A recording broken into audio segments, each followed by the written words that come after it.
Tajuk Midsummer. Kira macam mesti cerita percutian di pertengahan summer. Hai, Assalamualaikum dan salam sejahtera. Bersama Abang Beruang lagi. Okey.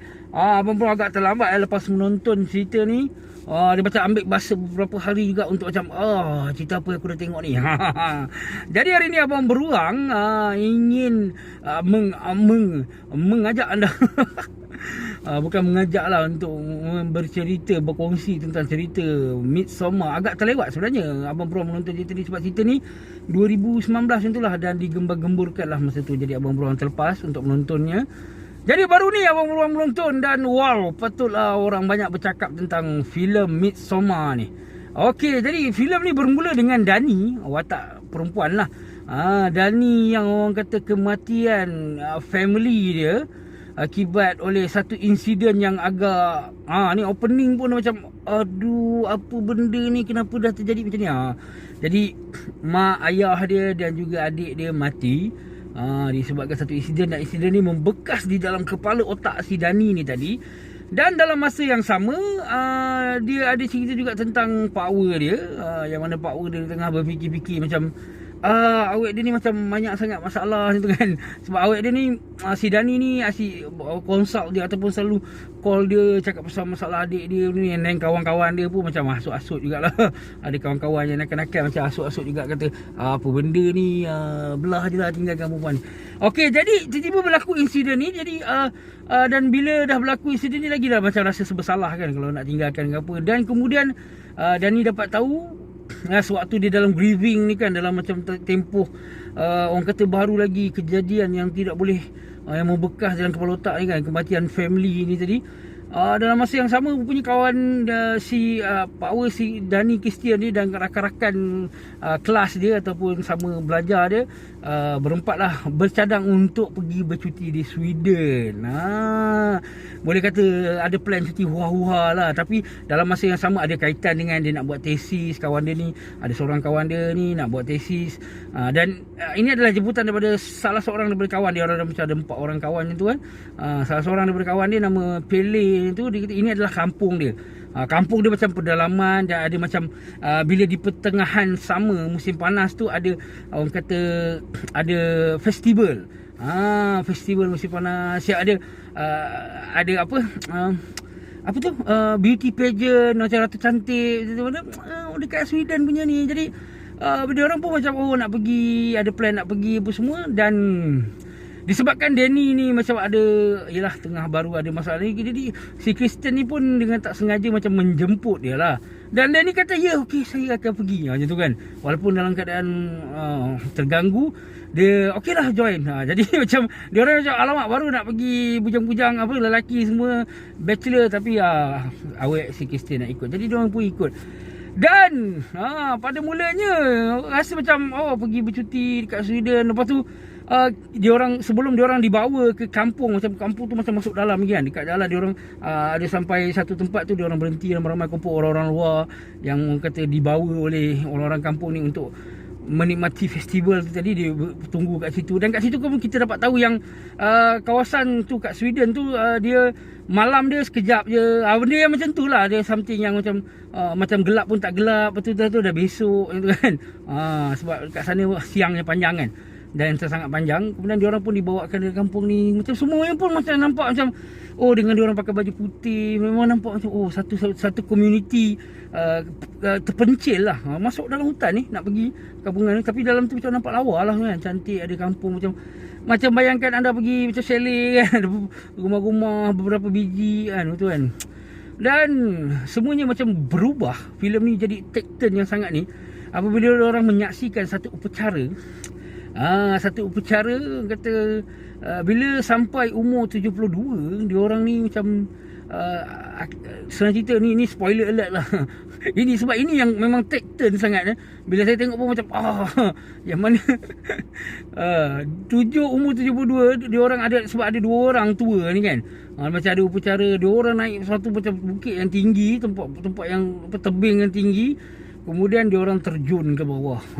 Itu macam satu pengorbanan untuk memberikan laluan untuk bayi yang kat dalam perut nak lahir. Sebab dia orang macam dia orang dah ada fix number macam tu kan. Yang umur 72 akan mati, kemudian ada macam circle of life dia macam tu. Jadi kat situlah dia orang ni, orang-orang luar ni tadi, Danny and the friend tadi macam tergamam dengan kita penonton pun sekali lah. Tengok terjun dekat atas batu besar, pecah kepala. Itu dia. Jadi itulah dia. Yang mana seorang lagi pula terjun tak mati. Depa angkat, bawa siap dia bawa kayu, hancurkan kepala. Jadi memang dari situlah bermulanya. Dia orang pun macam dah huru-hara macam, "Oi, apa ni? Apa benda ni? Tak boleh terima." Dan kemudian anda perlu tonton lah. Ini orang kata macam sebab saya memang dapat feel yang start macam macam tu kan. Jadi anda perlu tonton lah seterusnya, sebab berlaku lagi macam-macam benda satu demi satu yang memang orang kata something is not right lah dengan kampung apa Harga ni kan. Nama perkampungan komuniti ni kan. Jadi anda perlu tonton kalau anda minat dengan filem horror. Jadi apa pun memang tak ada apa komen nak cerita, cuma nak cakap memang kagum lah cerita ni. Sebab cerita ni kebanyakan masanya siang tau. Sebab kan diorang kan tak banyak masa malam kan. Kalau diorang nak tidur pun diorang masuk kat dalam bangsal, tutup. Jadi banyak benda yang berlaku kat dalam ni. Ada menceritakan tentang Danny, Christian tadi tu. Diorang semua macam dah ada target untuk apa benda yang nak dibuat diorang kat kampung tu. Dah ada aim diorang ni tadi apa semua kan. Jadi anda perlu tonton. Memang abang peluang suggest untuk orang yang suka horror yang lain lah, bukan cerita hantu, bukan perlukan kegelapan malam apa semua. Memang dia datang daripada sesuatu yang berbeza lah.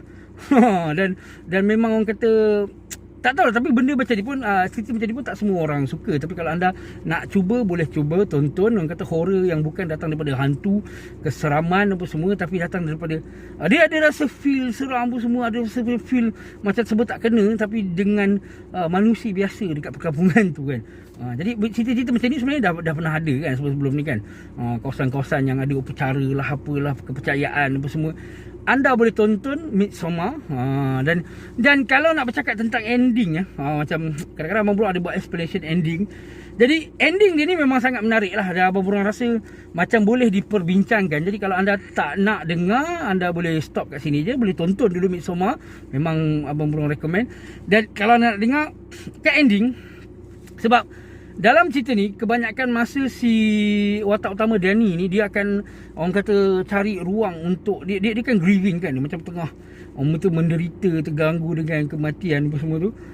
Jadi dia suka menangis seorang-seorang tu. Bila dia macam terganggu je, macam teringat ke apa, dia akan masuk dalam toilet menangis. Memang babak tu dia ulang-ulang ada, bukan diulang-ulang, maksudnya ada lagi dekat tempat ni pun ada, dia pergi cari toilet ni. Ada one point dekat perkampungan tu pun dia pergi lari dekat belakang bangunan rumah ni tu, dia nangis. Memang nangis yang real lah.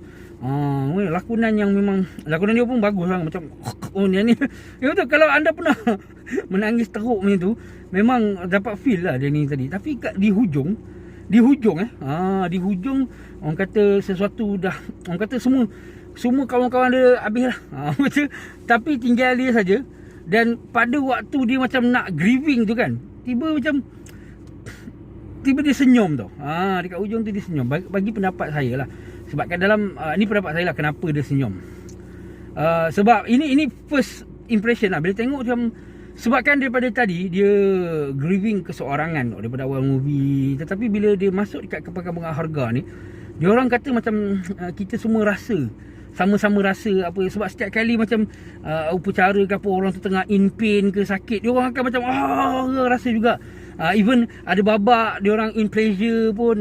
Okay, ni amaran lah untuk yang tengok filem ni, jangan tengok dengan anak-anak lah. Maksudnya dengan ada babak yang macam tu pun dia orang buat beramai-ramai juga feel the pleasure. Jadi macam kali ni kat hujung, walaupun dia rasa sakit atau menderita tadi tu, tapi dia tak rasa seorang lah. Sebab dia tengok macam ramai-ramai orang macam merasai.